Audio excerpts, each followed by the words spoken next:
Straight Shooter with Stephen A.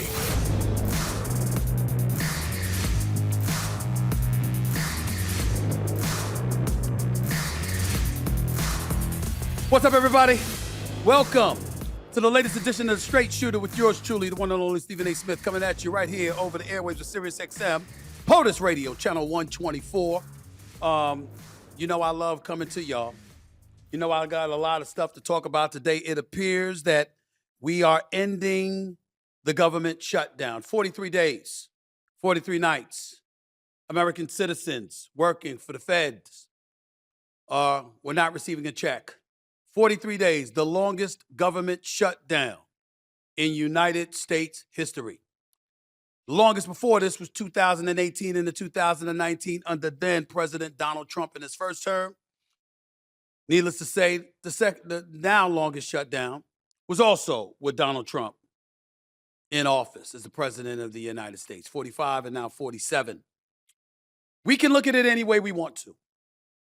And we got a lot of stuff to get into, and don't you worry, I'm going to get into these damn Epstein files in just a second. We can look at it any way we want to. We can slice it any way we want to, and put the number up on the screen, please, so I can see it for calling the POTUS Radio right here, Straight Shooter with Stephen A. Smith. Listen, when you look at what has transpired, it's pretty damn annoying, to say the least. You just find yourself wondering what the hell is going on. I'm still disgusted because there's no excuse for this.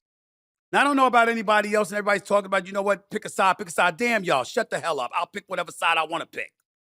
It's not about a side in this particular instance. It's about government officials in the White House, in Congress, on the Senate that didn't come together to get a deal done for 43 days and nights. We've had Speaker Mike Johnson on this show. We've had Representative Jim Jordan on this show. We've had elected officials like Hakeem Jeffries, the Democratic House Speaker. We've had them all on this show, and everybody's got their excuses. But in the end, this government shutdown needed to come to an end. And that's why I'm kind of surprised, and I don't know why I should be, but I am, that we have a situation where we've got elected officials on the Democratic side losing their damn minds, calling folks out, acting like it's a picket line that was crossed, for crying out loud, and how dare folks on the Democratic side do this. Hold down the fort. Don't cave. Don't do everything you can to make sure that the Republicans don't get the 60 votes necessary to push through a continual resolution. Now, the Republicans will have you say, and they will remind you that when Biden, during his administration, from 2021 to 2025, they signed a CR 14 separate occasions. But the Democrats wouldn't do it during Trump's first term. They wouldn't do it now. Why? Because you're talking about the Affordable Care Act subsidies that they were trying to stretch, things that were put into place because COVID came along, by the way, that had an expiration date of December 31st, 2025, that they wanted to extend into perpetuity. And the Republicans weren't going for that, which everybody knew, because Trump has been after squashing Obamacare since 2014, 2 years before he became president the first go-round. So why in God's name would he do anything to push forward with Affordable Care Act, ACA subsidies, for another year, another 3 years, another 5 years? Why would he do that? It's one thing for them to do it during COVID. It's another thing entirely for them to do it now. We knew he was going to hold down the fort. I don't blame folks like Fetterman out of Pennsylvania, or anybody else for that matter, from New Hampshire, from Pennsylvania, from Nevada, all the elected officials from Nevada. I don't blame them one bit. I side with the Democrats who ultimately crossed the line and said, yo, this is killing the American citizens in our district. And what the Democrats, to me, are not realizing is that you're essentially confessing to the fact that this was a plan all along, that you had every intention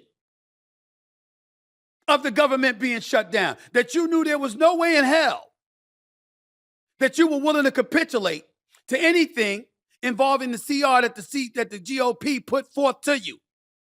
From last spring, when Chuck Schumer wouldn't go along with it and didn't produce a government shutdown, to this time around where he obviously took a different position, at least publicly, because he's afraid to lose his power in his Senate seat because he hears the footsteps of AOC, Alexandria Ocasio-Cortez, creeping up behind him to take over his Senate seat in 2028. We know what's going on here.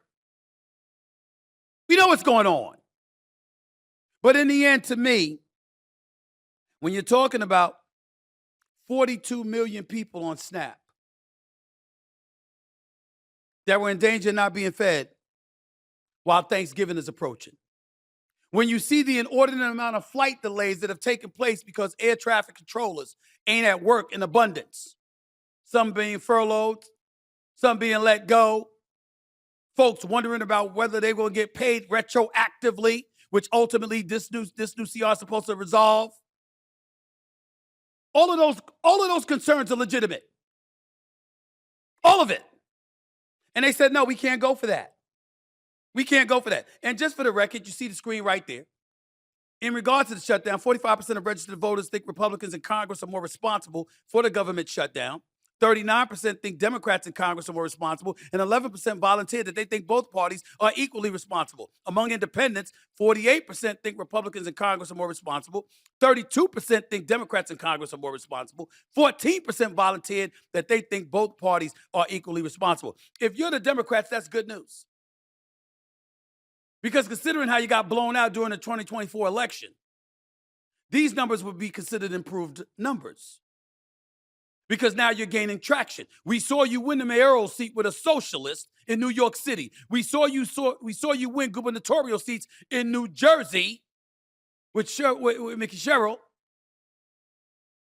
and with Abigail Spanberger in Virginia.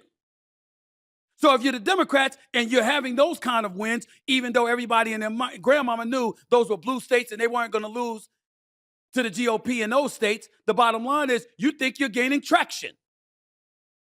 And because you thought you were gaining traction, you're willing to sit out even longer. What was the reason for that? Because you want to regain power, which I'm not faulting. But when we're talking about the American people suffering during the shutdown, spanning 30, 40, 43 days, and we talk about people not being fed during Thanksgiving holidays, and we're talking about travel nightmares, and we're talking about people being furloughed, and we're talking about people having to work for the federal government knowing they're not receiving a check, while elected officials on Capitol Hill over these 8 weeks were receiving checks, still maintain their medical coverage, weren't accumulating bills that they couldn't pay. This is why people find themselves disgusted with politicians. So to listen to them and to hear them disgusted at themselves is not a bad thing. Good. Hope you're stressed like living hell because you deserve what you brought upon the American people. Maybe you should taste some of it yourself. So let's just go down the list. Alexandria Ocasio-Cortez, AOC, on Schumer. Cut one, Griff. Play that for me, please. Should Chuck Schumer stay as minority leader? I think what is so important for folks to understand is that this problem is bigger than one person, and it actually is bigger than the minority leader in the Senate. You had 8 Senate Democrats who coordinated their own votes on this, as well as you have 2 retiring members. Many of them are also up in several cycles from now, with the hope that people are going to forget this moment. And I think what's important is that we understand that this is not just a leader is reflected as a reflection of the party. And Senate Democrats have selected their leadership to represent them. And so the question needs to be bigger than just one person. We have several Senate primaries this cycle. I know I'm being asked about New York. That is years from now. I have to remind my own constituents because they think that this election is this year. We actually do have Senate elections this year. And my hope is that people across this country actually participate in their primary elections in selecting their leadership. Thank you. Thank you. That's a nice answer.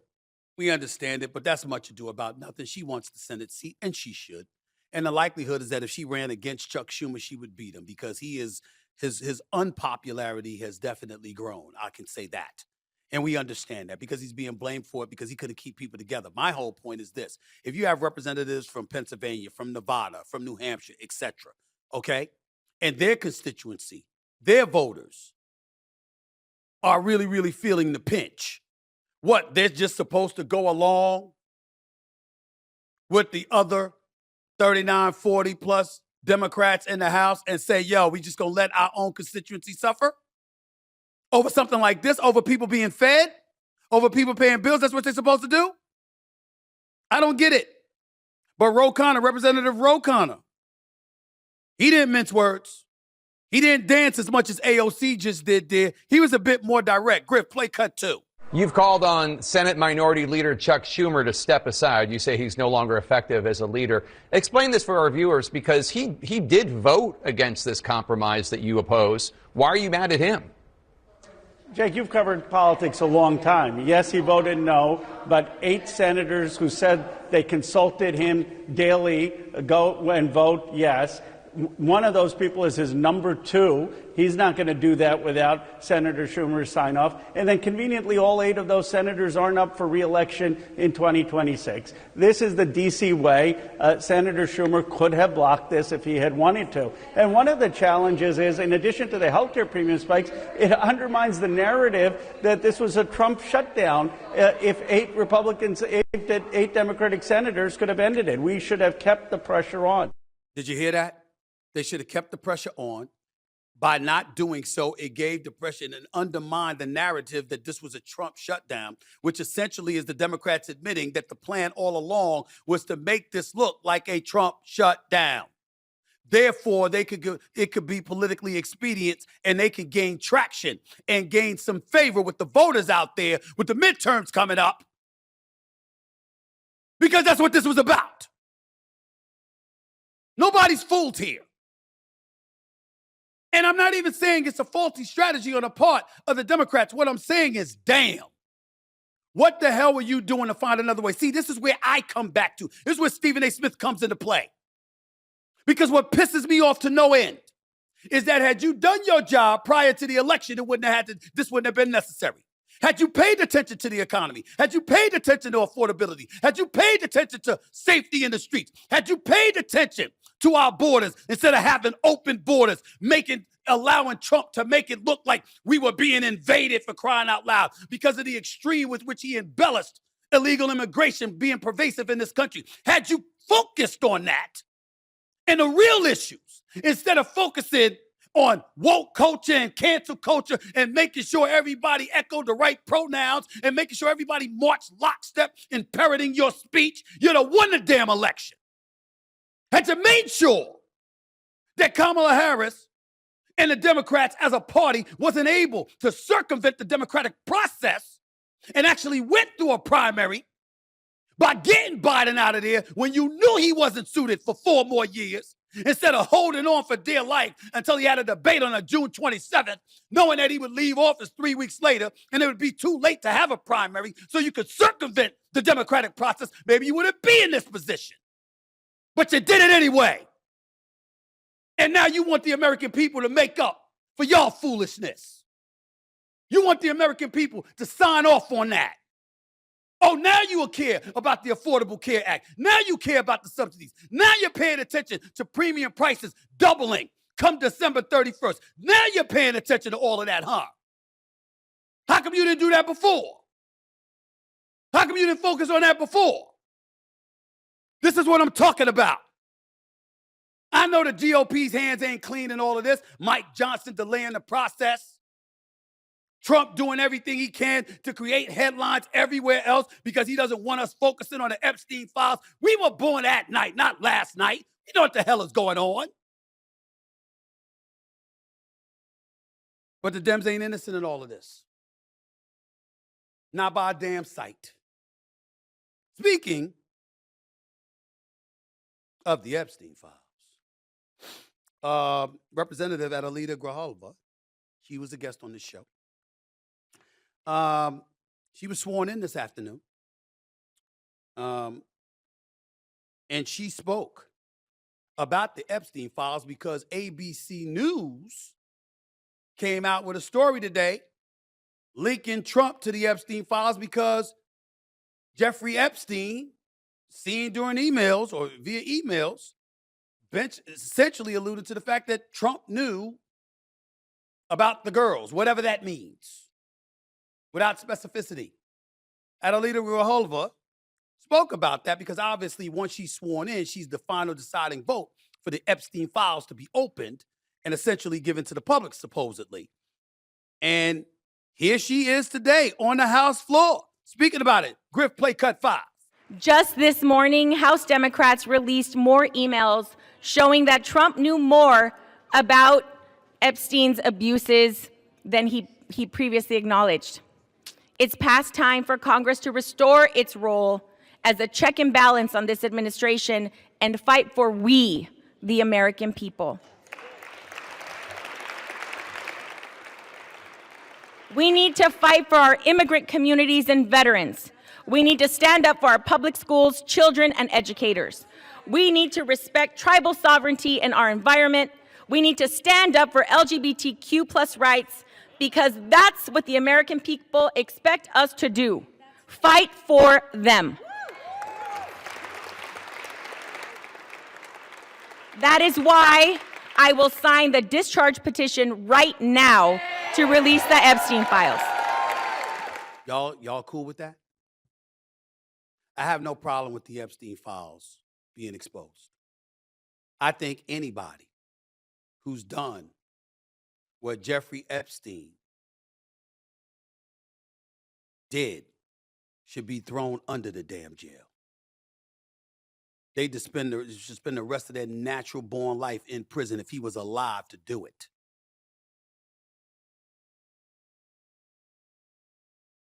Young girls being sexually molested is as disgusting as it gets. It is as vile as it gets. We ain't making any excuses for anybody like that.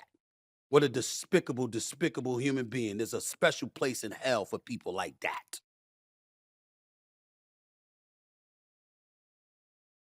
But that's not what anybody can definitively associate the president with. He knew Epstein, so did Bill Clinton. So did a plethora of other famous people inside and outside the world of politics. Incriminating emails, well, what specifically and how significant was it? And when we sit up there as Democrats and we're applauding on the House floor, now that Alita Grijalva was there talking about she'll be the final vote to sit up there and open the Epstein files, and everybody's applauding for the Democratic Party. Ladies and gentlemen, keep in mind that the Epstein files were in existence and free to have been opened during the Biden administration. You were there for 4 years. How come you didn't open it as a Democratic Party then? What am I missing? I'm not saying I know. It's a legitimate question. Maybe I don't remember the answer. Maybe my extraordinary producers should be able to help me during the commercial break. But from my understanding, the same files that were open or being open now with the 220 pages of documents or whatever it is, with various emails, that could have been done when Biden was in office. Well, why didn't you do it? If it's so important now. What were the Democrats doing at that particular moment in time? See, this is the kind of stuff that smells.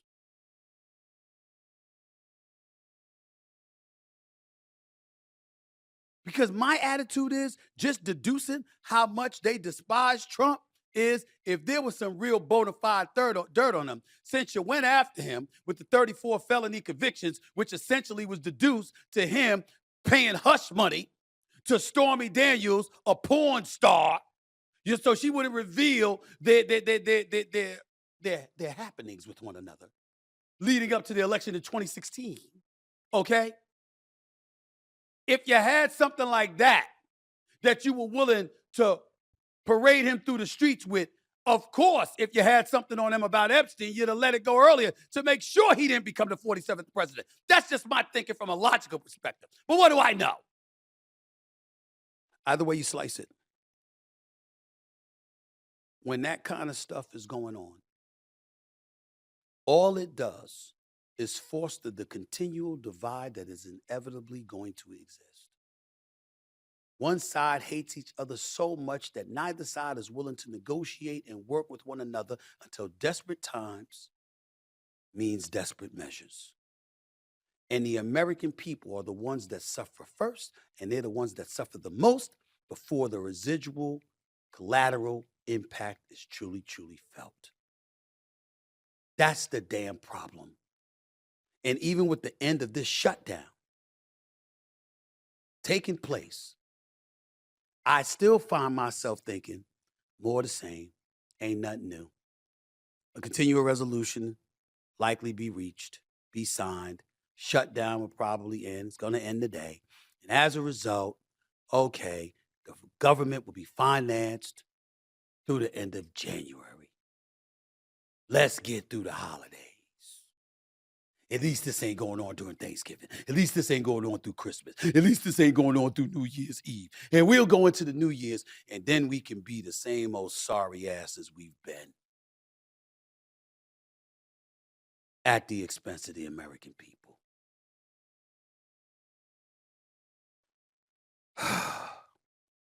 866-967-6887. That's 866-96-POTUS. Up next, Democratic Representative from Pennsylvania, Madeleine Dean, will be on with us. I think for a second y'all should go to break before I cuss somebody out, because I'm really in that kind of mood. Back with more Straight Shooter with Stephen A. in a minute.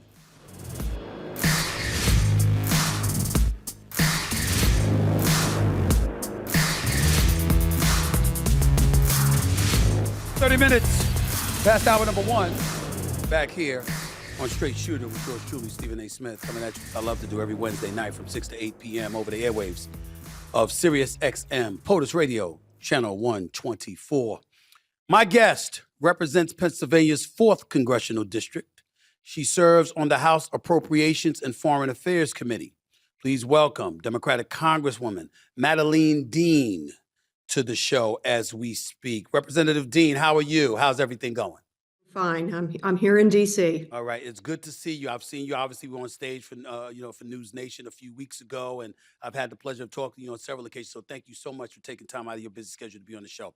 So the shutdown is coming. The shutdown is coming to an end. How are you feeling about it? A mixture of feelings. Very disappointed with the Senate. Frustrated with the Senate, especially the vehicle they sent over. It is hideous, absolutely hideous. But on the other side of that, I am so proud of the American public. I'm proud of my Democratic caucus, that we made the case to the American people that this is about the affordability of their health care, their access to health care, and can they pay the premiums to keep themselves and their kids covered or not. And they see on the other side of the ledger that the Republicans don't give a damn, that they're about to be priced out of health care. And they're going to have lousy health outcomes. So on the one case, I'm heartened that we were able to take this to the American people last Tuesday, or I guess it's a little more than a week now. Tuesday's election across the country, including in our very own Pennsylvania, showed that people have absolutely had it with this grotesque administration, its selfishness and corruption, and its callousness around SNAP and healthcare and affordability. Representative Dean, you talked about the Senate version and you used the word hideous. Explain specifically to my audience what was so hideous about it. Explain exactly what your problem is with what the Senate proposed. Well, the Senate is sending us back, and we just voted on the rule on this. They sent us back a continuing resolution, which is a Band-Aid budget, which continues the cuts to SNAP, for example, does nothing to undo the cuts to Medicaid and Medicare that were part of the big, beautiful bill. And it continues the cuts to SNAP.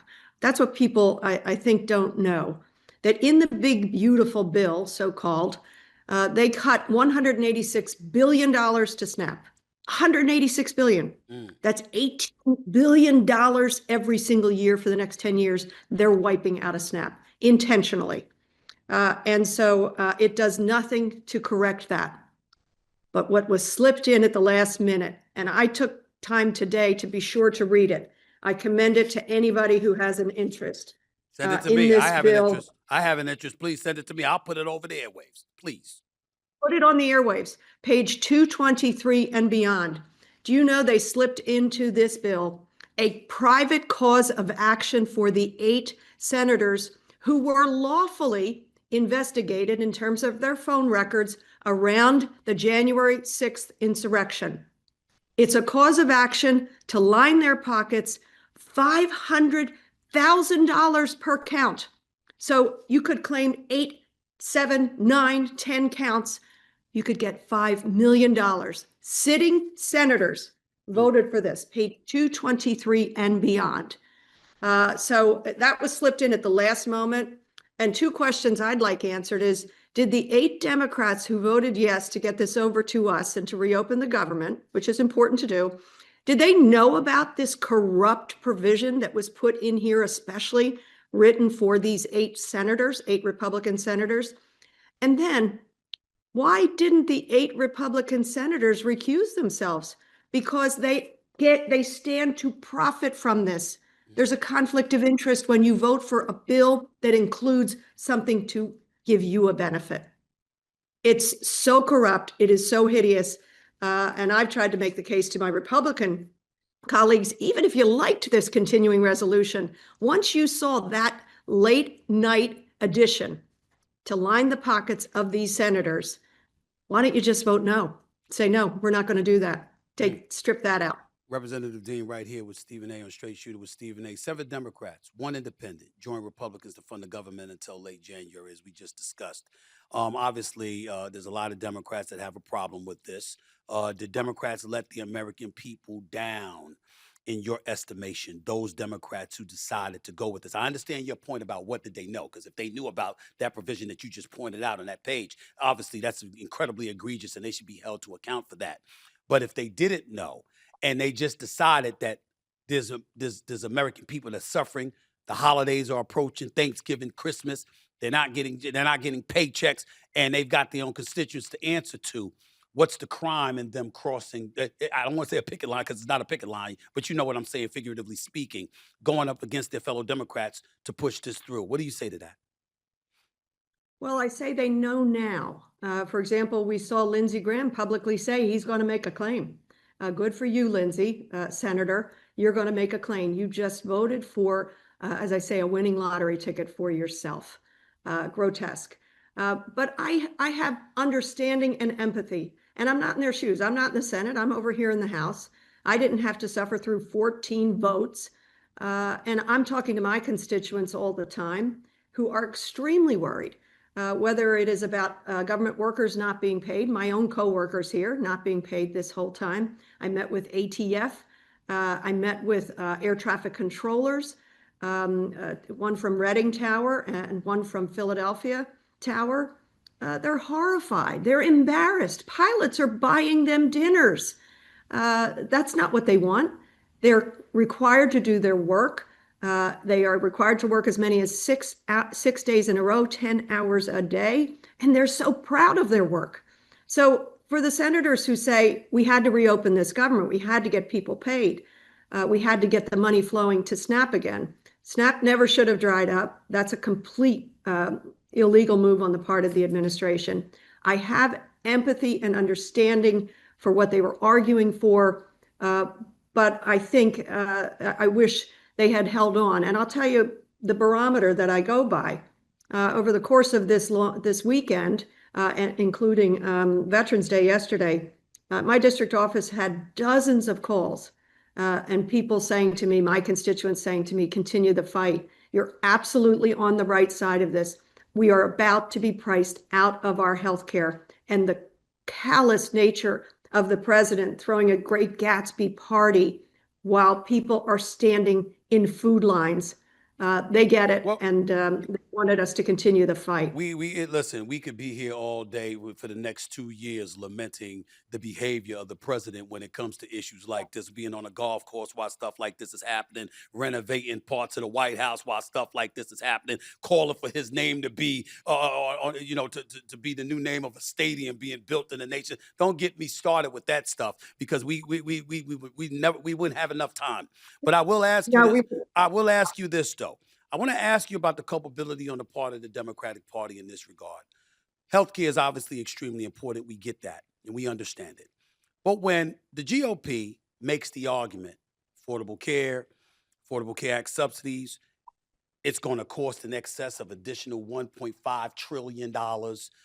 This stuff is not sustainable to the American people. It's going to be too costly, et cetera, et cetera. As a Democrat, what do you say to that? Since obviously it is Obamacare that we're talking about, and it's something that the Democrats have supported. Nevertheless, the price of it has exceeded expectations, at least according to the other side. What do you say to that? Well, that they're not doing the math. The math is right in front of our faces. For example, we know that to continue the Obamacare discounts, premium discounts, for a single year is approximately $35 billion. That's a lot of money, no doubt about it. But you know what they offered and gave in a permanent fashion to the wealthiest among us? Tax cuts, tax credits for the wealthiest among us, costing $350 billion a year. 1/10 that amount is what it is to keep millions of people affording their health care, accessing health care. 10 times that amount was the giveaway and the blowing up of the deficit, $350 billion a year, $3.5 trillion over 10 years. So they just got to do the math. And these budgets are statements of our values. Their statement is, we value blowing up the deficit to give tax credits to the wealthiest, and we do not value making sure you can access health care. Representative Madeleine Dean right here with Stephen A. Straight Shooter right here on POTUS Radio. One of the people taking major hits is Chuck Schumer, the Senate Minority Leader. There are people calling for him to be gone. Where do you stand on all of that? May I ask? People within the Democratic Party calling for him to be gone. That's why I ask. I've actually said, I don't usually talk about what I say in caucus, but I will say what I said in caucus because these are my words. We shouldn't waste 1 minute Democrats shooting at Democrats. We have found success in our messaging because our values are leading us.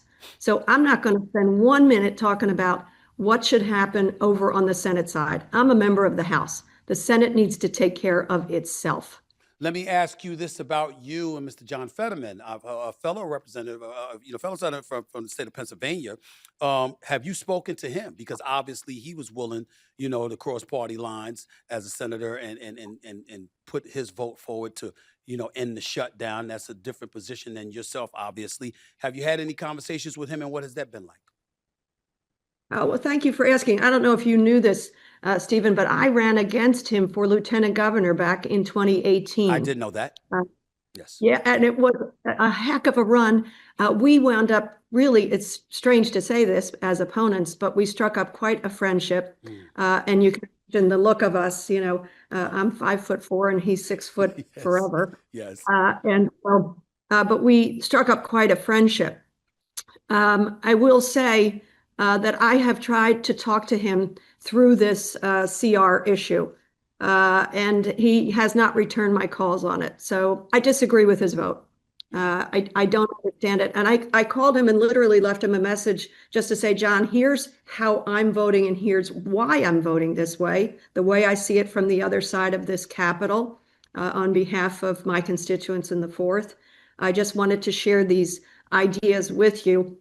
He didn't return my call, but he has spoken publicly about his vote. I disagree with his vote. I'm not supposed to admit this over the airwaves, but I will anyway. I genuinely like you. I mean, I've met you on a couple of occasions, and you know, I just love your passion. I love your knowledge. I love the fact that you don't pull punches.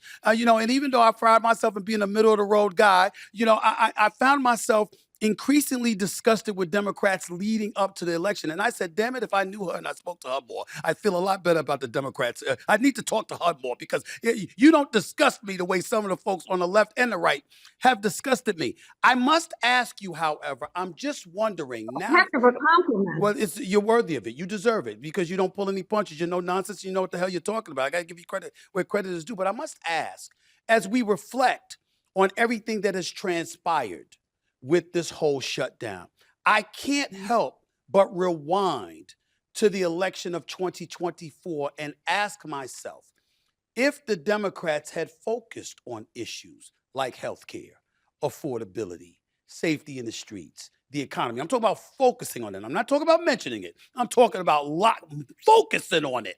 I think that he would not have been able to win the election if that was a focal point instead of woke culture, cancel culture, etc. Now that we are here, what's your mentality moving forward, and how are you feeling about the state of the Democratic Party as the 2026 election draws a year away?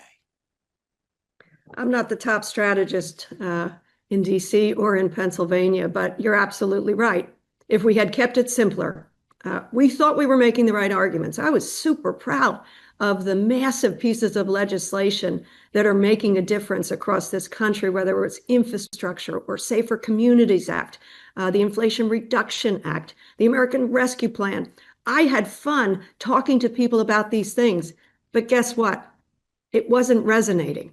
And so what we should have done, and we've learned that lesson, and great candidates in Virginia, in New York City, in New Jersey, taught us, keep it simple. This is about how can I afford my lifestyle? How can I afford to put food on the table? How can I afford to get a mortgage, pay my rent, educate my kids? If we stay with that, the other things will come to us, because I have tried to say it's about health in three ways. It's your economic health, it's your physical and mental health. And I think you know I care an awful lot about mental health, Absolutely. addiction, and those issues, but it's also our civic health. So I hope we've learned a real lesson. I feel a lift from the election of Tuesday, from California's Prop 50 through the East Coast and through what happened in Pennsylvania. The results in Pennsylvania are terrific. The retention of the Supreme Court justices. You saw some of the Bucks County races that were historic wins for Democrats.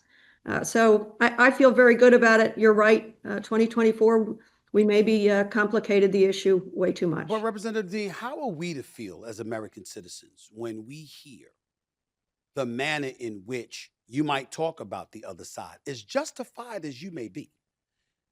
When we look at it and we say, how will anything ever get done? Because I'm thinking about the shutdown that took place, and I'm saying, okay, from a strategic perspective, you hold out, you fight the fight. You heard Democrats all over the place talking about leverage, but you knew Trump wasn't going to budge. Trump's been after the Affordable Care Act since 2014, 2 years before he even came to office. He's been after this. So you knew he wasn't going to budge. How long were the Democrats willing to sit out and allow a shutdown to continue moving forward, knowing this man and the GOP were not going to budge because he has them doing whatever he wants them to do for the most part? I think we all see that. I don't have an answer. I don't know how long we would have held on, but we did see, I think, a referendum on the arguments we were making and on how people are feeling about their own economic lives, but about the horror that is this administration. When the president held the Gatsby party the night before SNAP was to dry up, and by the way, that was illegal. I think there's been a movement by Republican members to say SNAP dried up because the government shut down, and they try to blame us. So there's a couple fallacies in there. They're in control of everything. They shut the damn place down because they couldn't govern. And SNAP did not dry up. because of a government shutdown. It dried up because the administration went to court to try to not pay SNAP benefits. My constituents, Republican constituents, that was beyond the pale for them, absolutely beyond the pale, that this president would have grotesque parties, Gatsby themed. Obviously, Stephen, he never read Great Gatsby. It doesn't end well for those folks. And he denied food to children, to veterans, to seniors. That is what went beyond the pale for my constituents. Representative Dean, going back to your point about how senators snooped on by Jack Smith could seek up to $500,000 and what have you. Going back to that, I'm just looking at it and I'm looking at some of these stories. Senate Democratic Leadership Aide defended the decision to include the provision, saying, quote, "This protects the institution and senators from an out-of-control Pam Bondi-run Department of Justice." I'm wondering, in your thoughts, I'm interested in knowing your thoughts about how this may protect Democratic senators from an out-of-control Pam Bondi in the future as well. I want to know your thoughts about that. Of course, this is not about Pam Bondi. This is about January the 6th. These guys are trying to line their pockets because they're upset that their phone records were lawfully subpoenaed. Some of these things were as a result of grand juries. This is by the book, the rule of law. If there's nothing to see here, what are you suing about? If you did not participate in any way with the incitement to insurrection and the actual insurrection, then you've got nothing to worry about. And I'm going to send you this language or highlight it for you. We'll Yes. email it over. Please because do. it's $500,000 per instance. Per instance. So a senator might say, here are 10 instances that I am claiming. And you know what else is very cynical in the way that it has been written? It is the higher of either your actual harm. So let's say somebody actually proved $10,000 worth of harm, which they're not going to be able to do, or the higher of $10,000 or $500,000.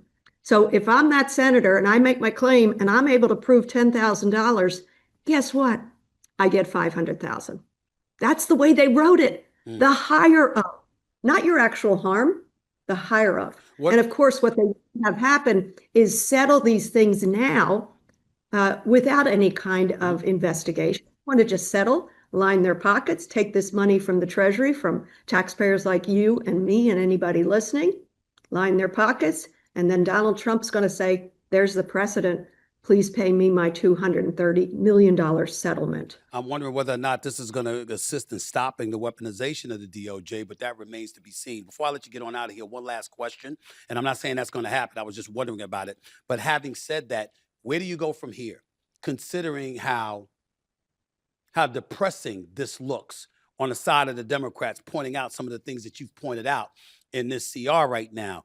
Where does the Democratic Party go from here in light of this shutdown coming to an end? This may sound foolhardy on my part, but I sat on the floor just now as the bill and the rule was being argued. And I kept thinking to myself, the time is always right to do what is right. So for these Republican members, it is not too late to separate yourself from the hideousness of this continuing resolution with this corrosive, corrupt pocket lining for special 8 Republican senators. It's not too late to separate yourself and say, I don't want to be known for all of history to have been a part of this grotesque corruption and a tearing down of what we should be able to count on as the rule of law. It is not too late. I don't know what it's going to take, but I do know that my caucus, and I in particular, am really heartened because we're going to go into this new year, as disheartening as it is here in DC, with the lies and false arguments that Republicans are willing to make publicly on the floor and to their constituents and to the media. I am heartened. My constituents get it. And I'm hearing from people also beyond my own constituency. They get it. They want us to keep up this fight so that we can actually reclaim the arguments around affordability and actually make lives better for the common good, not for the super wealthy and the super connected and the super loyal to this president. I believe, sadly, I believe this is going to fall in on the president. He surrounded himself with sycophants and weak people who really can't stand on their own. Their claim to power is based on loyalty to this president, and they like that connection. This is going to collapse in on itself. And we didn't even talk yet about the Epstein files. Wow, we didn't even have to, because we don't have to, because we know how bad that is. So, as a matter of fact, I'm one of those people that believes we've seen a whole bunch of news about a whole bunch of things coming out of the administration just to distract us from the Epstein files. That's just my opinion, but I'll save that for another day. Representative Dean, we have to get on out of here. 4th Congressional District, Pennsylvania, state of Pennsylvania, Congresswoman Madeleine Dean. Can I just pay you a compliment? Yes, ma'am. Since you paid me a pretty funny compliment that what was the word you used? I forget the word you used. I'm trying to remember. You didn't hate me or whatever. I don't know. When you walked off stage the other day, I said, I like this guy. He's had it with this conversation. I have. So. I have. Honored to talk to you. Yep. Thank you so much for your time. It's wonderful talking to Thank you. You're always welcome back anytime. Thank you so much. Thank you for inviting me. Take care. Straight Shooter with Stephen A. Back with more in a minute. 676-887. That's 866-967-6887. 866-96 POTUS. You're listening live to Straight Shooter with Stephen A. That was a very, very interesting interview with Madeleine Dean, representative out of the 4th Congressional District from the state of Pennsylvania. She seems like a straight shooter. No nonsense. And I like that. Whatever she feels, she feels. She's not playing games. And she talked about how hideous, and that's the word that she used to describe the Senate and what they were proposing and some of the things that they had in the bill. And there's certainly something to investigate when senators are able to sue for $500,000, up to $500,000 per case for anything that was exacted against them. This is that's taxpayer money. That's taxpayer money. What the hell is going on? This is why they become politicians after them. Because, I mean, it's a racket. It's what pisses the American people off. Think about that. I'm not condoning or justifying the insurrection because it was an insurrection. This is the kind of nonsense that we're hearing about that leads to stuff like that happening. Playing with the lives of American people. Hour number 2 up next. Stephanie Ruhle from MSNBC, soon to be called MS Now. She's up next. Don't go away.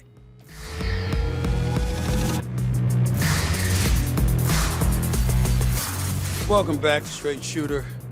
My guest hosts the 11th hour on MSNBC, which will now become MS Now in a network rebrand on Saturday, November 15th. Please welcome Emmy Award-winning journalist Stephanie Ruhle to the show. Stephanie, how are you? How's everything? Fantastic. Great to be here. First of all, thank you so much. I'm honored to have you. And thank you for being on the show because I had the pleasure of being on your show. I enjoyed myself very, very much that when I was on the show. I hope I do as good of a job as you did interviewing me. How about that? Well, we'll soon find out. That's right. Absolutely. MS Now. What does it stand for? And what do you feel about the rebrand? I feel great about it. Right? I feel great about what we're making right now. Important news. Everything we make, we're trying to help people get better and smarter. Mm-hmm. And so any panic that people have, oh, the name's changing, are people going to find you? I don't think it's about that, right? My sons are huge Stephen A. fans, right? They watch everything you do. But if I said to them, think fast, what's the name of his YouTube show? I'm not sure they'd know the name, but they know exactly where to find you because you're their trusted voice. And I know that that's what we are. That's what I am with my audience. That's what you are.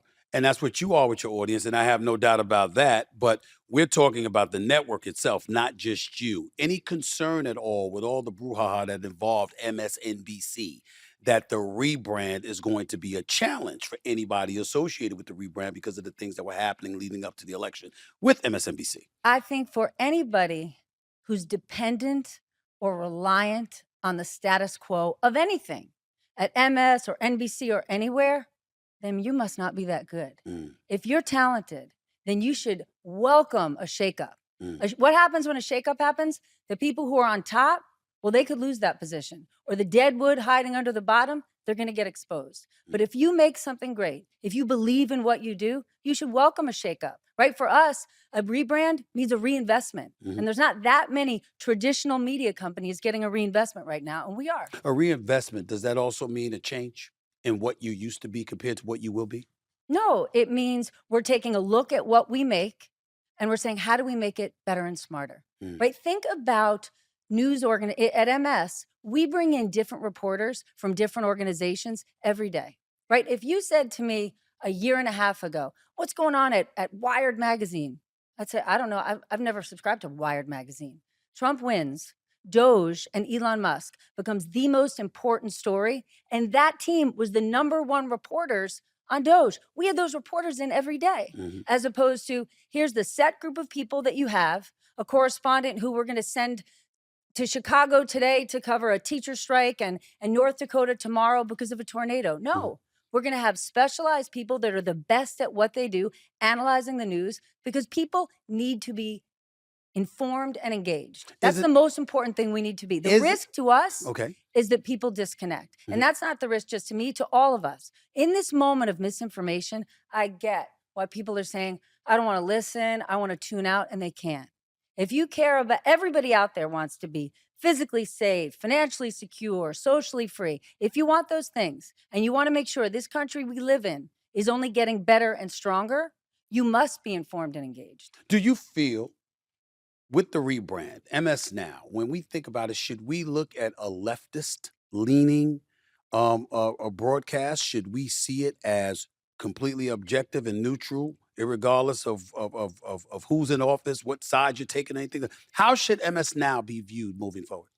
As a smart organization that covers the truth. I think this idea that people are searching to cover the fictional middle, I think the middle is fiction. The truth is just the truth. And we're going to cover the truth and then analyze it. And someone could say, but you sound so leftist. You're going after the president. I'm not going after the president. We're covering the truth, right? Every day, I'm covering the economy. Okay, that's my background. I spent 15 years of my life in investment banking. I worked at Bloomberg. Then I came to NBC, MSNBC. And what did we learn? In 2016, when Donald Trump got elected, I don't think he was elected on cultural issues. I think he was elected on the economy. Right? That's how Joe Biden got elected, because people were coming out of COVID. They weren't happy with how Donald Trump was handling things, and Joe Biden got elected. Fast forward, this last presidential election, people were unhappy with inflation. They were unhappy with the way the Biden White House was handling inflation, and Trump won. Fast forward to 1 week ago. What did people vote on in New York, in New Jersey, in Virginia? Affordability.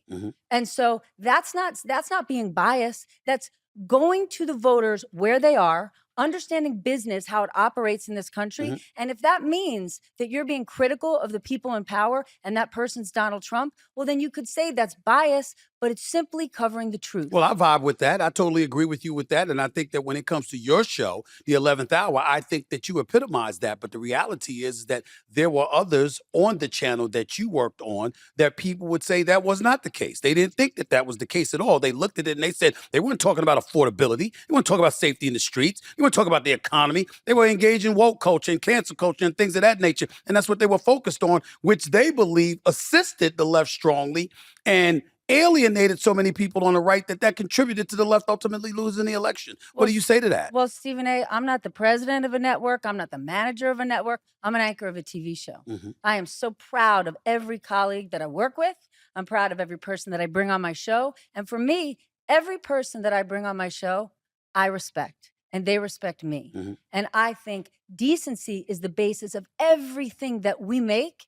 And I love being part of MS. Can I speak about every segment, everything everybody else has done? No, just like you can at ESPN. Correct. I control the hour of television that I anchor and every minute of television that I do on other people's shows. And there's not a show that I wouldn't go on our network. And I'm proud to be here. So the 11th hour is not going to be any different than what it was. I'm not saying it should be. Please don't get me wrong. I'm just wanting to make sure I'm establishing a level of consistency. Let's hope the it's audience better. right there. Is it going to be the same, just better? Is it going to be completely different now that it's MS Now? And what's going to be different about what people were accustomed to seeing from Stephanie Ruhle in the 11th hour, if anything at all?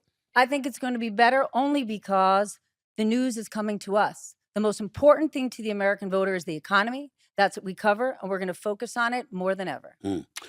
Let me switch gears and ask you about it, because obviously the shutdown is coming to an end, and far be it for us to ignore that.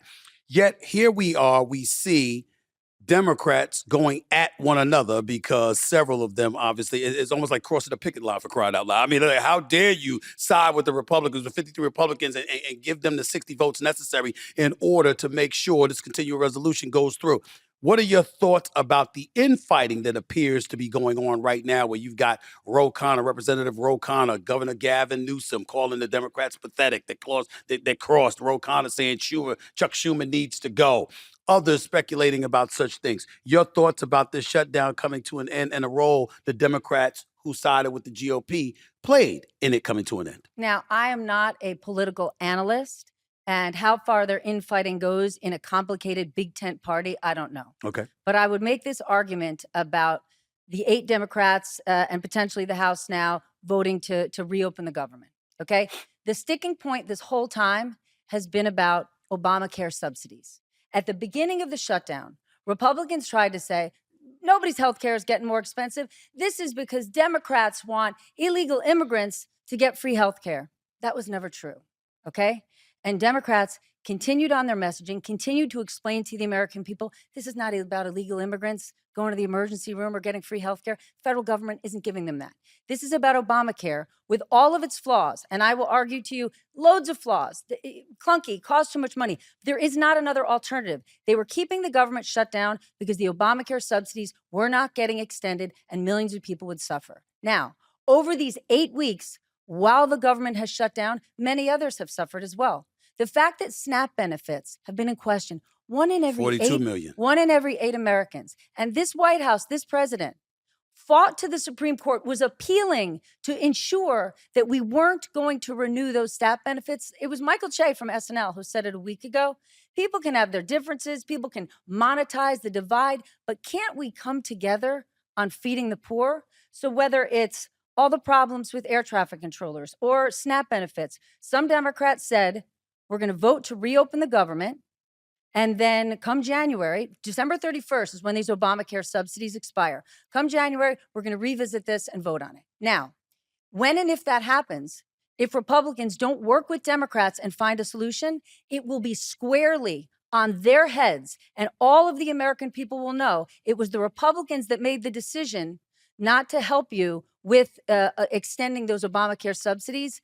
And that will be difficult for them come the midterms, which is, less than 400 days away. Obviously, it'll be difficult for them. And I don't blame you. I don't disagree with you about that either. The flip side to it is, what about the GOP who talks about those Affordable Care Act subsidies? What about them talking about how the fact that a continuing resolution was signed 14 separate occasions when Biden was in office, but when Trump was in office first term, that's when the shutdown took place. Again, Trump is in office again, a shutdown takes place. And they're looking at this hatred for Donald Trump, as they want to proclaim it is, as motivation for the Democrats, because the Democrats are saying, hey, this is the one time that we have this leverage to address this issue. The Affordable Care Act, the Republicans have always been against that. The Democrats were for it. Obviously, the cost of Obamacare was far more excessive than Obama had originally said it would be. It was speculated to be over $900 billion. It's exceeded beyond $1.3 trillion. Now you're talking about additional $1.5 trillion. This is them talking, not me. They're saying these kind of things, and they're saying at some point in time, you've got to curb the spending, you've got to address it. And what the Democrats are wanting is basically having the Affordable Care Act, which is non-sustainable, to continue to be subsidized at the detriment of the American people. So is that not a plausible argument to make? So you know what I say to all of them?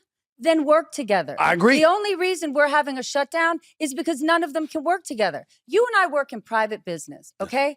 If we worked at the same company and we didn't get along, you think that we could say, well, I'm not going to come to work for 8 weeks. I'm going to sit in my house and roll up my sleeves. No, we don't get that. This is why the American people don't trust the government. Exactly. Because we've gotten to a place, years and years ago, members of Congress moved their families to Washington.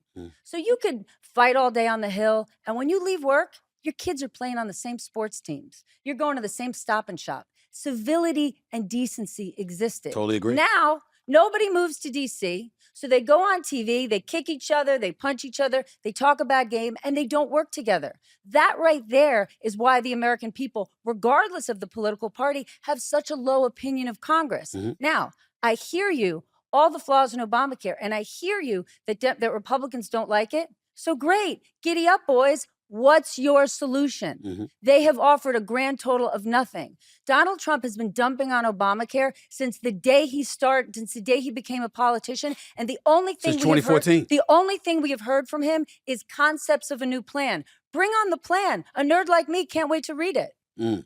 Stephanie Ruhle right here. I got to ask you this. Having said all of that, where do the Democrats go from here? Now that the shutdown is coming to an end.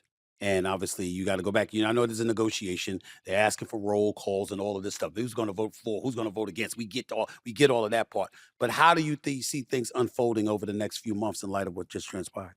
What Democrats need to do more than just in the next few months, but the lesson learned in this last election, connect with your voters.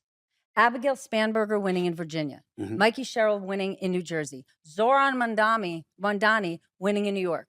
I don't know that any of them would have won those elections if Mamdani wouldn't have won in Virginia, and I don't know that Abigail Spanberger would have won here. The thing that every Democrat and lawmaker needs to do, you're watching Marjorie Taylor Greene do it. Get your brain out of Washington and out of your party and out of your talking points and connect with your voters and see what they want and they need and try to solve for that. Do you believe that Mamdani winning the mayoral seat in New York City is something that can mushroom into something bigger, that it could get to a point where you could see socialists in the United States of America winning general elections? Do you think that that's something that's plausible and possible down the road in the immediate future? I think that Zohran Mamdani created a movement in the same way that Donald Trump did. I think if you closed your eyes and you said, how did this person build this campaign? How did they connect with people? What did people see in them? It's very similar.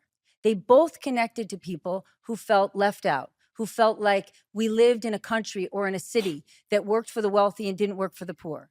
And they felt like they didn't have a voice. Now, how those two, and they did it outside the system. They did it outside the establishment. I mean, look at the amount of small dollar donors that Donald Trump won over when he won in 2016. And look at the amount, over 100,000 volunteers Zohran Mamdani created for himself in New York, literally coming from nothing.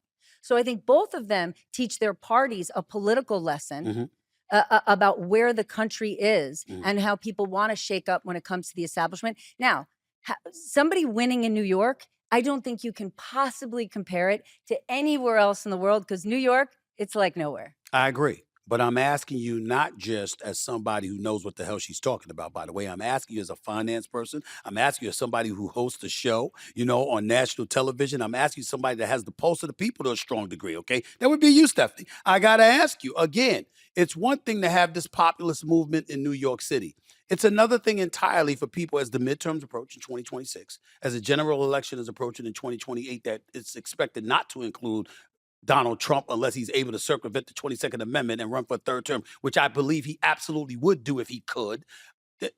Taking those things into consideration, do you see a country that is the United States of America ever embracing on a broader basis the kind of stuff Mamdani is proposing?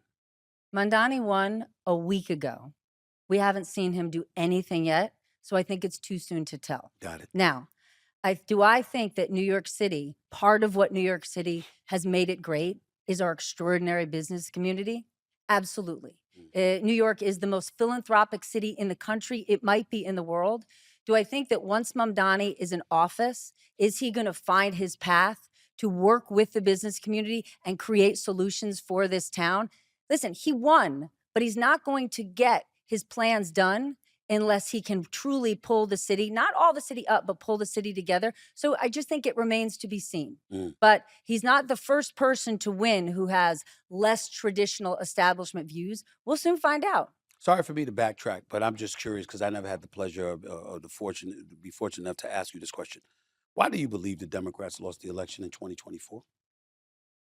Why do you believe they lost? What did the Democrats do wrong then that they may or may not be doing now? I think it's always about the economy. I truly do. I mean, I think people remained struggling after COVID, and sort of the impact, and I don't mean to get wonky with you about the K economy, and the K economy is that the rich got richer and the poor got poorer. And that doesn't just hurt you financially, it hurts you emotionally. Yeah. Watching it, feeling it. And people were unhappy with that status quo. And they said, it's so crazy, it just might work. And listen, Donald Trump, you could love him or you can hate him. I just said this recently and people really came after me and I stand by it. He is a skilled politician. That does not mean he's a good guy, but he has an ability to connect with people and speak to them in a direct way. And they say, I'm going to go for it. But it doesn't mean that people are going to stay with you forever, right? I was just reading something the other day. It was a headline of Joe Rogan, deep ally of Donald Trump, turning on him. I'm like, what are we talking about? Why do we have to categorize everyone as just because you could sit on a set with Bill O'Reilly? Yes. Are we going to trust Stephen A? Right. Why can't people have a point of view and an open mind? I don't think most people are rooted in deep ideology. I think most of us are similar, right? I said that to you before. People are trying to take care of their families. They care about their neighbors. They want to be financially secure. They want to be socially free. I don't think most people are tied to an ideology. I think the current climate keeps pushing us there, right? Think about the news. People cover important, great reporters at all different organizations cover important news every single day. But you know what happens? The fringiest, most incendiary things, that's what gets clipped. That's what the algorithm picks up. And then the algorithm churns it out and churns it out and churns it out. And that's what people think the news is. Most people aren't that fired up and angry. Most people are good and they're trying to just get by. So this idea that people are all in for Trump or they're all in for Democrats, they're not. Well, the reason why people think like that is because we live in a binary system. You got to pick one side or the other. That's the problem when it comes to. But you can change your mind. You can change your mind. Well, listen, absolutely. We're both open-minded people. So you know what? The facts will tell us something. We say, look, that makes sense. I'm going to flow with that. The problem is we live in a system just rake through the coals with these politicians, and you got to pick one side or the other. And sometimes you're picking a side where there's a whole bunch of stuff that you don't like about them, but it's even more that you don't like about the other side. Absolutely. And then we're stuck embracing stuff that we don't even want because we don't have a real alternative. Having said all of that, as we move forward, Stephanie, I have to ask you this. Trump and the tariffs. We talk about the economy. I'd be remiss in neglecting to ask you about that because you have some people that look at us, listen to him. We're doing great. What are you talking about? The greatest That's country in the world. nonsense. And I don't feel like we're doing great. What is the state of our economy right now as we speak? And what role are the tariffs playing in how we're doing right now? Donald Trump has loved tariffs for years and years. That's true. Because tariffs make him a kingmaker, right? He doesn't have to get he's not getting Congress to weigh in. Tariffs are a way he can say, I pick you, I don't pick you, right? And tariffs are a tool that one should use. Remember, when Donald Trump was first on the political scene, do you know what he did? He tore up what was known as the Trans-Pacific Partnership. Obama, the United States, and a group of our other allies were working together because China is a bad actor and they have unfair trade practices that we need to take on. Trump didn't want to do that. We wanted to go with this alone, but instead says, we're going to tariff the whole world because of unfair trade practices. Madagascar, look at our deficit. Madagascar, of course, we're going to buy more from them. They're the only ones who make vanilla. What are they going to buy from us? Right? And so now this is before the Supreme Court because Trump didn't use Congress and he's argued, I did this for emergency reasons. Really? We don't have a trade deficit with Brazil. Right? And now suddenly people are paying more for coffee. So you have Trump in a position that the Supreme Court now might vote down these tariffs. And if they do, the government's going to have to give the money back. Goldman Sachs estimates it's between $115 and $145 billion that the government will now have to give back, but not to the American people, to American businesses. So it's not even going to go to you and me. Not to mention, Trump talks about these tariffs like we're bringing in these billions and billions of dollars for the tariffs. We're going to pay down our debt. Our debt's $37 trillion. Yes. This week, he floated the idea, we're going to use this tariff money and send everybody a $2,000 check. From where? If everybody got a $2,000 check, Stephen, that would be $600 billion. We're only supposed to bring in $300. So none of this makes sense. He knows it. His team knows it. They like the idea. So why are they doing it? It doesn't make sense. What do you mean? If it doesn't make sense, why is he saying it? Why is he bloviating about it? Why is he acting as if it's prophesized, for crying out loud? Because Why? nothing makes him more of a kingmaker than sitting in the White House and having people, having world leaders show up, bringing him gold bars, frankincense, and mirth, and saying, please, sir, can we give you a jet plane? Can we build a resort with your name on it in our country? None of this makes sense. And listen, there are many things we shouldn't be dependent on. I was just speaking to an investor a week ago who invested in a U.S. company that's actually mining rare earth minerals. Great idea. We should not be so dependent on China for rare earth minerals. Biden tried to address this with the CHIPS Act, right? During COVID, we realized that the supply chain is so broken. We should not be this dependent on foreign countries. So we should address it, but not unilaterally. Right? One of the businesses that's suing the White House on the tariffs, it's not Walmart, it's not Target, it's a toy maker in Chicago that makes toys for kids with special needs. You think they wouldn't like to make those toys in the US? They would love to. We don't have that manufacturing. Think about clothing that you make. We don't make shirts, shoes, and sneakers here. So if suddenly we're saying these low margin businesses, we're going to impose these big tariffs, it would be great if we made that stuff here. We simply don't. And this notion that we're going to is nonsense. We are not seeing all sorts of companies suddenly opening giant factories and people saying, great, I can't wait to start building T-shirts outside of Pittsburgh. And before I let you get on out of here, what about all this noise they make about the pledges? 15 trillion plus in pledges from companies to the U.S. manufacturing industry and all and semiconductors and all. I'm like, what are you talking about? And by the way, it's very, very simple to me. I didn't even have to look up who made the commitments. Just because you pledge doesn't mean a damn thing. You can always renege when you want to. And if you can renege with anybody, you can certainly do it with under the Trump administration. I'm not going for that. I'm not buying that. What is that about? It's about headlines. It's about a show, right? Donald Trump is a fantastic showman and he's great at branding, right? They said it years ago in the first term, Foxconn was going to come here to the state of Wisconsin. They were going to break ground. Never came.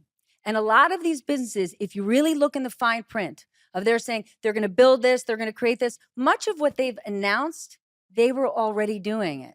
They're just putting lipstick on that pig and saying, standing next to Trump, saying, look, we're doing it now. These CEOs, because people keep getting angry that like companies are bending the knee. I don't know that so many companies are bending the knee. They're playing the game. Most CEOs out there don't, at least in their professional life, don't have a political affiliation. If you're a CEO, you need to keep your customers happy, you need to keep your shareholders happy, and you need to keep your employees happy. Doesn't matter who wins as president, doesn't matter who becomes the mayor of New York. If you're the CEO, you need to figure out, how do I play ball with this administration?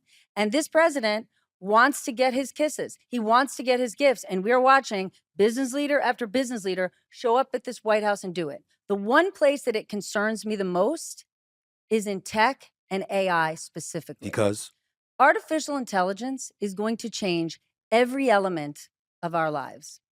These tech titans who are surrounding the president at the White House are going to be the masters of the universe to a scale that we don't even comprehend. And imagine this next new frontier facing little to no regulation. We know how that worked out.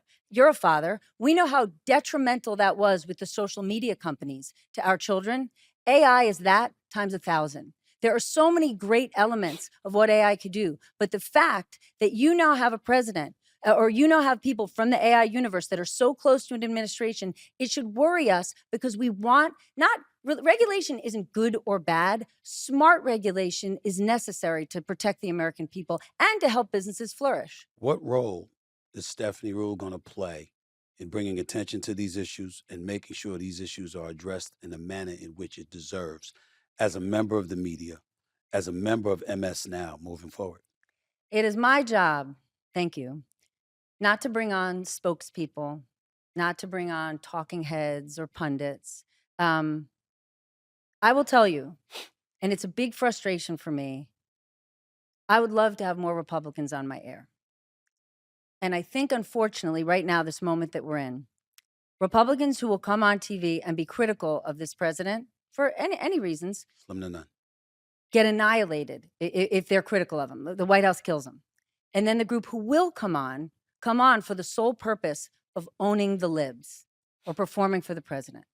I want to be clear. Nobody is invited on my program who wants to own anybody, right? This ain't the NBA. Nobody is here to slam dunk anyone. I'm going to take the most important news stories with the best reporters and explain them on our air. And then I'm going to bring on the best analysts to analyze it with the goal every night. How do we help people get better and smarter? And if I can do that for 1 hour a day, that's a win for me. Good luck. I don't think you need Thank it, you. but good luck. You're wonderful. It's good to see you. Great to see you. All right. Back with more Straight Shooter, Stephen A. 34 minutes past hour number 2 back here on Straight Shooter with yours truly, Stephen A. Smith, coming at you, as I love to do every Wednesday night over the airwaves of Sirius XM POTUS Radio. Number to call up as always is 866-967-6887. That's 866-967-6887, 866-96 POTUS. Got a few lines open, getting to the calls for the very first time because I had Representative Madeleine Dean out of the 4th District of Pennsylvania, Democrat out of the 4th District of Pennsylvania. And of course, you just heard me with Stephanie Ruhle, formerly of MSNBC with the 11th Hour show. And now it's going to be named MS Now. So you've heard her positions, you heard her feelings, you know where she stands. Appreciate both perspectives that the ladies provided on this particular day, day 43 of the shutdown. It is now coming to an end. The shutdown will end, and obviously our government will be back up and running. People will be employed. They will be paid retroactively for time missed, et cetera, et cetera. I will tell you, I'm very alarmed by what Representative Dean pointed out, how individuals who happen to be senators implicated, this is senators allowed to sue the United States government over January 6 phone records due to Senate passed revision tucked into the spending package. Senator Lindsey Graham, who's been a guest on the show, Senator Marsha Blackburn, Senator Bill Hagerty, Senator Josh Hawley, Senator Dan Sullivan. Obviously, Blackburn is out of Tennessee, so is Hagerty. Hawley is out of Missouri. Dan Sullivan is out of Alaska. Tommy Tuberville is out of Alabama. Ron Johnson is out of Wisconsin. Cynthia Loomis is out of Wyoming. My question is this: what the hell are you needing to sue the government for? And don't you understand that when you sue the government, you're essentially asking for taxpayer money to come into your pockets? As far as I'm concerned, the potential of any damn lawsuit from them should be thrown out the window for the 43-day shutdown alone. You were getting paid then while American citizens weren't getting paid, who were working for the federal government. Who are you to come and get even more of our additional dollars to pad your pockets? Let alone at $500,000 per case, up to $500,000 per case. I mean, that's just as crooked as hell. 866-96-967-6887, 866-96 POTUS. Let's go to the phones. Let's go to Michael in Connecticut. You're live with Stephen A. Straight Shooter. What's up? Hey, Stephen A. How you doing, man? I'm all right. You're live on the air, bro. Go ahead. Hey, man. So first of all, I just want to say, huge fan of your work. I've been following you, for many years on ESPN, obviously, and I really appreciate the platform that you're bringing with politics. My question is, so I'm an independent, Democrat-leaning voter, and I'm very young. I just turned 25 yesterday. And obviously, as someone who's young, right, I have many elections to come where I'm going to be a voter. I'm going to be, making my voice heard for who I want to represent us, presidential level, state level, so be it, right?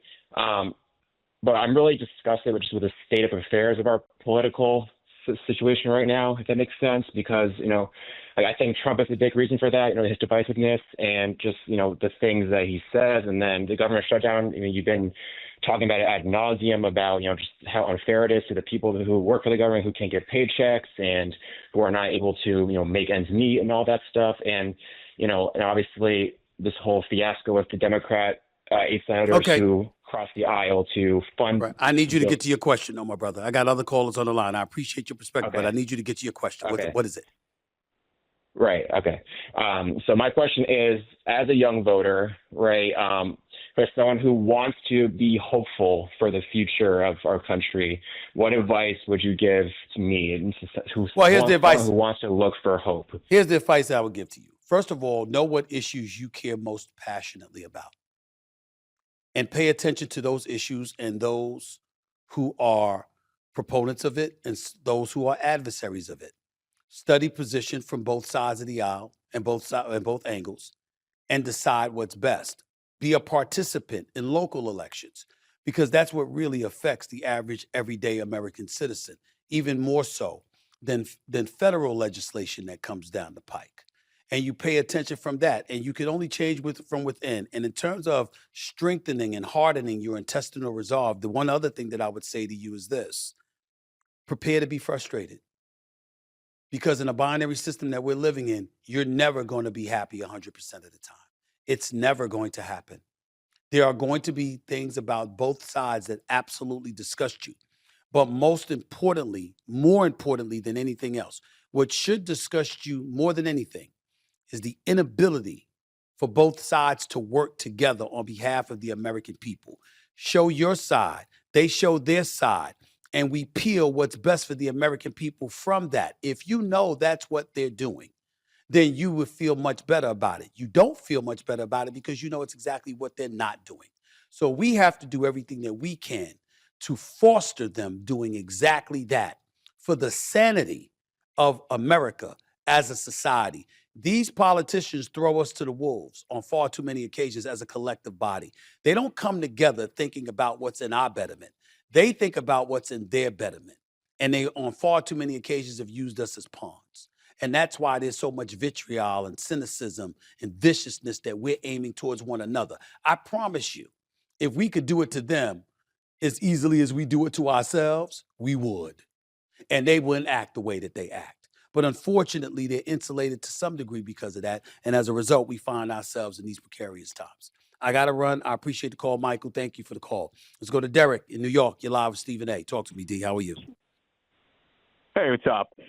Why is it the House, I've seen the government shutdown, that the House, why is the Senate, like the House is more partisanship than the Senate's more? Like the House seems to be, they're more united than the Senate. Well, it's not so much that. What happened is, and I mean, you could say that because obviously, you could take that position, but the Senate, essentially, you had Trump pushing for the GOP for a filibuster, to just eradicate the filibuster, that they could just get 51 votes, and that would be that, as opposed to requiring 60. But the flip side to that is that with the Senate, you had 3 senators and Fetterman and a couple of others that were willing to cross party lines to vote against the government shutdown, and they were looking for about five or six more additional figures. And for the longest time, they held out until they couldn't anymore. You had, for the most part, members on the left in the Senate holding a hard line, along with House Democrats saying we're not budging 1 inch because we got to address the Affordable Care Act subsidies because prices for health care are going to double and it's going to be a hindrance to the American consumer, blah, blah, blah. And they drew a hard line in the sand, but Trump wouldn't budge. And what some of those senators were saying, look, he's not going to budge. If you're in Pennsylvania, if you're in Nevada, if you're in New Hampshire, we got constituents here that ain't going for that. And we can't afford all of this stuff. We got to make something happen. And that was their position. And so because that was their position, and you were waiting for the Senate because the House had already voted on it, and you were waiting for the Senate, our focus was on the Senate and the divide that existed between them. Whereas the House, it had already been decided because the Republicans already had the majority, and that was that. Like you can see that, the problem solving caucus is the Republicans and the problem solving are joining Democrats. If you vote no to it, you should immediately sign the problem solving caucus. I'm hearing that on X, all that. They're saying that. Well, we'll see. I mean, the reality is that the shutdown is going to end, and that enough Democrats caved to side with the GOP because they knew that it was unwise to test the resolve of the GOP under Trump, because Trump was making the case, no matter how much it's going to hurt us, it's going to hurt them. And the Democrats have strategized about this all along, assuming that they would have the leverage because it would be perceived as a Trump shutdown, Trump shutdown, Trump shutdown. And sure enough, the polls were showing that the Republicans were being blamed more than the Democrats. But in the end, Trump didn't care because, as has been the case, He believe, most people believe he gets what he wants from the GOP, because if he doesn't, he's going to attack them and they're going to get booted out of office. And so when your primary concern is keeping your job as opposed to doing your job, you're going to end up capitulating to the president of the United States if you're a member of the GOP whose name is not Marjorie Taylor Greene, because she certainly ain't capitulating to a lot of stuff that he's talking about right now. But that's about it. They knew that. And as a result, they knew and suspected that the Republicans wouldn't fold. And that's why they got in panic mode and they ultimately decided to acquiesce and cave in. That's the question. Chuck Schumer, is he worried about as leadership next year? Is he worried about his not next year, 2028. leadership? He definitely, I don't expect him to win. I think Chuck Schumer's done. I think that enough Democrats, Ro Khanna has spoken out against him.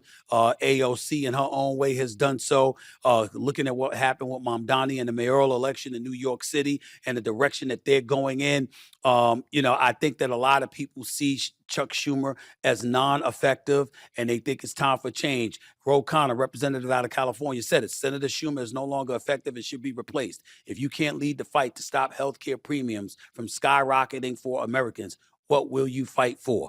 That's their position, and a lot of their contemporaries feel the exactly same way. So I think Chuck Schumer's days are numbered. Appreciate the call, man. Thank you so much. Let's go to Mike in Chicago. You're live with Stephen A. Talk to me, Mike. Yeah, I was listening to Stephanie, but I guess she's gone. But one point, I'm a dyed-in-the-wool Chicago Democrat, but I watched 60 Minutes Sunday for probably the first or second or third time in 10 years. Okay. And two farmers that were just about gone. They were just about under. Soybeans couldn't, get rid of, couldn't afford their, they couldn't afford their equipment, and on and on and on, and everybody that they knew. All right. They said the tariffs are hurting us too because things are way more expensive than what we had before. And then they said, but Donald Trump's a real smart guy and he could figure this out. And that pretty much says, and down in Chile, they gave them, and they're lying about that now, $20 billion to $40 billion, and they're saying it was a loan and it was only $1 billion.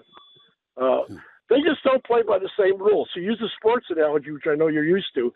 They've got 14 guys on the field, and they throw a flag, and they don't come off the field. I got you. They just stay on the field. All right. I appreciate it. Thanks a lot. You're absolutely right. They are playing by different rules, but it's because they can afford to, because the American people is going for it. And that's really what we're talking about. Listen, before I get back to my calls, Speaker of the House, Mike Johnson, is on the House floor right now talking about this shutdown issue coming to an end. I'm sorry. I apologize. Hakeem Jeffries, I apologize. A minority leader House Minority Leader Hakeem Jeffries is speaking on the House floor right now. Let's hear what he has to say real quick. Let's chime into that. Next year, and end the speakership of Donald J. Trump once and for all. That's how this fight ends. Mr. Speaker, during this painful Trump Republican shutdown, what we've seen is two different philosophies in terms of how to govern for the American people. The Democratic Party philosophy is clear. We are ready, willing, and able to find bipartisan common ground anytime, any place, to enact spending agreements that actually make life better for the American people. But in order to do that, we need to have partners on the other side of the aisle who are actually willing to find a bipartisan path forward. I don't want to hear anything about partners. That's the problem with our politics. Y'all haven't been partners in over a decade. What have you been willing to work on? Everything is partisan. Every Democrat voting for, every Republican voting against, every Republican voting for, every Democrat voting against. It's nothing new. What do you mean working together?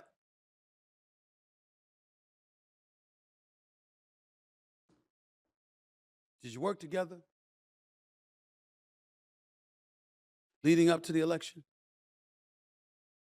Did you work? Who the hell was the advisor? Who's the hell was the Democratic strategist that told y'all focusing on the LGBTQ plus community, and 1% of this population with transgender folks should be a more pertinent issue than 13.6% of the population with black folks that were suffering with affordability issues in this country leading up to the election. Who told you that? This is the kind of BS I'm talking about. Everybody and their grandmama knows cost of living, affordability, safety in the streets is priority. Everybody and their grandmama knows that if you have the borders flooded, forget open borders, closed borders, whatever. If you have the borders flooded and there's an inordinate amount of people coming into the country illegally, you're going to have one side viewing it as a good thing because they're going to talk about how we're a mosaic and we have an open door policy and we welcome all. And you're going to have the other side saying, yo, we got folks that are undocumented that's in our country. And they're going to point to crime and all of this other stuff and embellish and exaggerate and sully the waters for campaign purposes. Did you pay attention to that? You didn't. And what happened? Instead of focusing on issues that work for every American, affordability, safety, and showing that you had a better economic plan and scheme, you tried to guilt folks into voting for you. And now here we talking about the importance of working together. Anybody trying to hear that right now? 8 Democrats crossed and voted with the GOP. Shut down over. I flow with Madeleine Dean. I like her. Because her candor ain't subjective. It seems to be perpetual. Maybe that's what the Democrats should try. Maybe that might win you an election. A real one.